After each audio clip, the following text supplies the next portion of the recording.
Entre líneas. En esta columna, Álvaro Montenegro Calvachi analiza los temas políticos, económicos, jurídicos y sociales más relevantes, aportando claridad y reflexiones a la opinión pública, porque entender nuestra realidad es tarea de todos.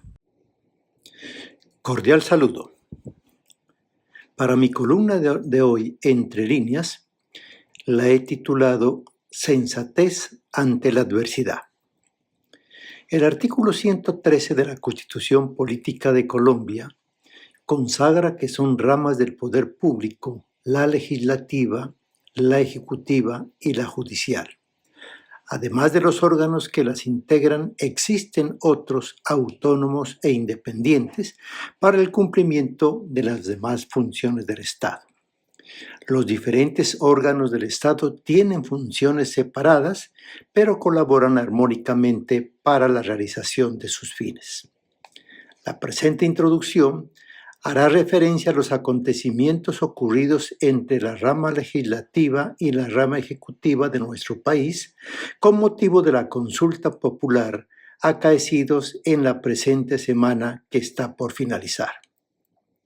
Efectivamente, el jueves 1 de mayo del 2025, el señor presidente de la República, Gustavo Petro Urrego, radicó directamente ante el Senado de la República una propuesta de una consulta popular para lograr que se expida un concepto favorable sobre varios temas que estructuraban una reforma laboral y dar paso así al trámite que tanto constitucional como legal se tiene establecido sobre esta materia.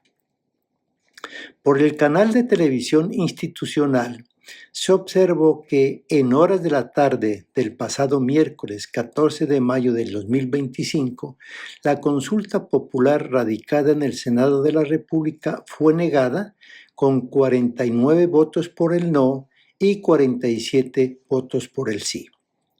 La votación se dio en medio de una fuerte y acalorada controversia porque se propuso en el orden del día elaborado por el presidente del Senado, Efraín Cepeda, votar inicialmente una apelación que se había interpuesto para revivir la reforma laboral que había sido hundida por la Comisión Séptima del Senado de la República.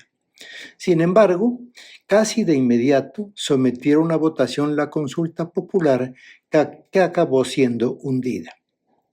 Lo que se observó en la plenaria del Senado, si bien es cierto, no es extraño, la verdad es que sí es desconcertante, llamativo, descortés, irrespetuoso, porque no se entiende cómo las senadoras y senadores y su mesa directiva permitieron que se presente semejante espectáculo de desorden, indisciplina, gritos, insultos, patanería, descalificaciones, congresistas y personas que merodeaban por el recinto de donde se ubica la mesa directiva, que sin ningún decoro para conservar una postura respetuosa, merodeaban a su alrededor, sin tener consideraciones y respeto por la plenaria, en uno de los escenarios más importantes de la democracia del país, donde se toman decisiones de trascendencia que afectan la vida de las instituciones y naturalmente de la sociedad. Mal mensaje el que se envió al país.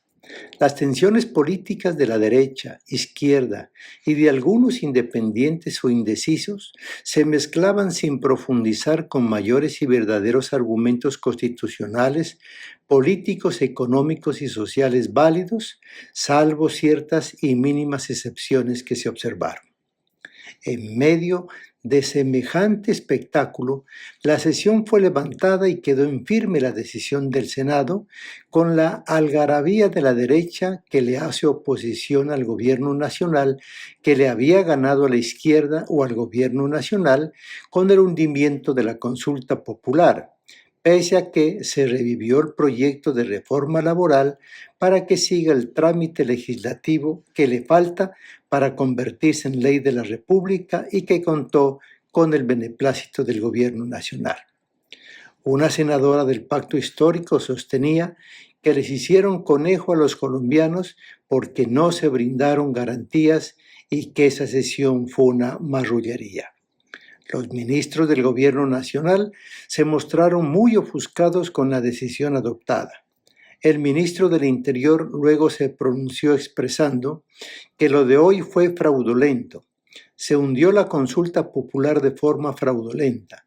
El presidente del Senado no dio las garantías para votar. Cerró el registro cuando vio que iban ganando. Hoy hicieron trampa. Se criticó mucho el manejo que hizo de la plenaria el presidente del Senado y el secretario general, a quienes les endilgaban actuaciones supuestamente irregulares sobre el trámite y resultados de la votación. Los congresistas que ganaron la votación argumentaron que no hubo ninguna clase de fraude, que todo fue tal como lo ordena la Ley Quinta de 1992 y que al resolver favorablemente la apelación que revivió el trámite de la reforma laboral, no había necesidad de adelantar una consulta popular y se ahorraban cerca de 700,000 millones de pesos al erario público, que era lo que costaba la consulta. Los contradictores esgrimían aspectos atinentes a que una proposición sustitutiva presentada por un senador afín al gobierno nacional, alusiva a que se modifique el orden del día para que la consulta sea considerada inicialmente, no fue objeto de trámite, frente a una proposición principal que había sido radicada por una senadora de la oposición con mucho tiempo de antelación y que hacía referencia a que se mantenga el orden del día propuesto para que la apelación de la reforma laboral se considere principalmente, así como también que, conocidos los resultados adversos al gobierno nacional, se resolviera una apelación ante la plenaria para que la resuelva. Lo cierto es que la consulta popular, en medio de una turbulencia política, fue negada y como tal, allí finalizó su trámite, generando lógicamente mucho descontento en el gobierno nacional, congresistas afines al mismo y a varios sectores de los trabajadores y sociedad en general. Con este panorama, son varios los aspectos que desde la órbita constitucional y legal se pueden observar. Primero, el presidente no puede convocar una consulta popular sin el aval del Senado. Ello es inconstitucional. Segundo, tampoco puede convocarla por medio de un decreto presidencial con la firma de su ministro, porque ello también es inconstitucional. Y tercero, sí puede volver a presentar al Senado otra propuesta de consulta popular para que se obtenga concepto favorable en la que incluya, además de los temas laborales de la inicial, otros que sean de impacto y también de interés general. No existe norma constitucional ni legal que lo impida. Finiquitada entonces por ahora la consulta popular, salvo que se vuelva a presentar otra, ¿qué pasaría entonces con el proyecto de reforma laboral que se revivió en el Senado al resolver la apelación? El conducto regular para que se convierta en ley de la República sería que se surtan los dos trámites pendientes por adelantar en el Senado, porque en la Cámara de Representantes ya se surtieron. El primero en comisión, que ya ha sido asignado a la cuarta, y luego en plenaria. Pero todo este trámite debe surtirse hasta el 20 de junio del 2025, fecha en la cual finaliza la legislatura.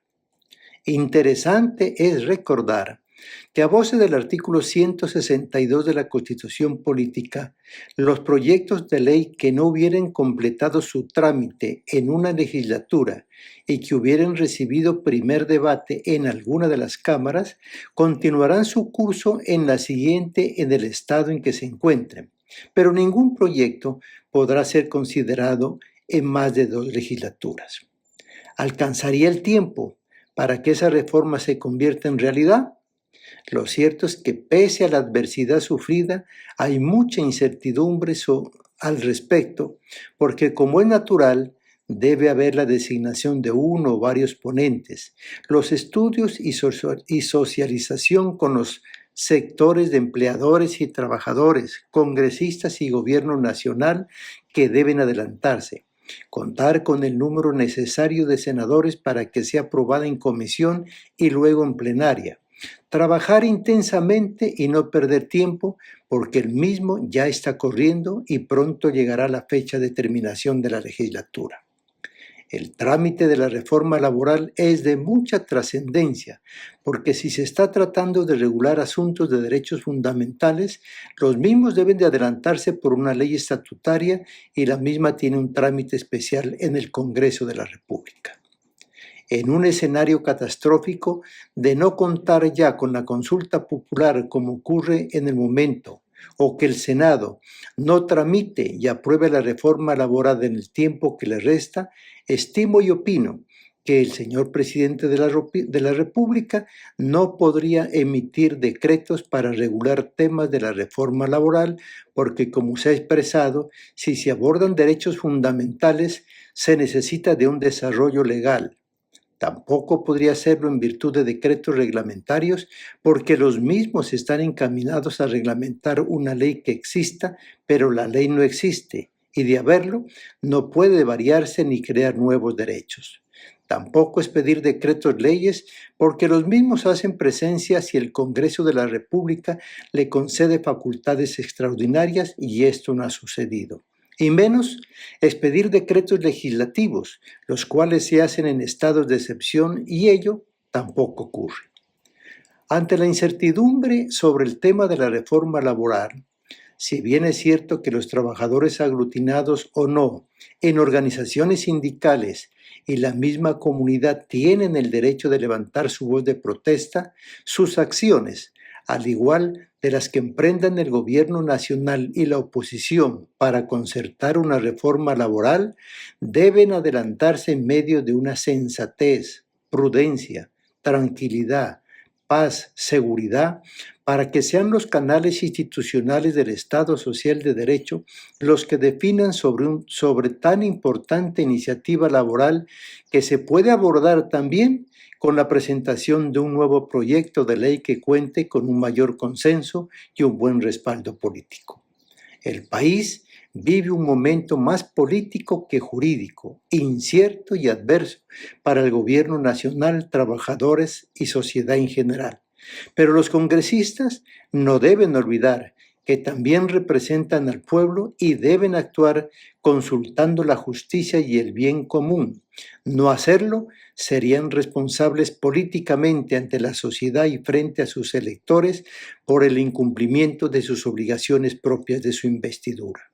Como ciudadano, aspiro que pese a la adversidad padecida con la consulta popular y la gran expectativa que se tiene sobre el proyecto de reforma laboral, reine la sensatez para encontrar caminos expeditos de entendimiento y consenso en un tema tan sensible y necesario como es la reforma laboral.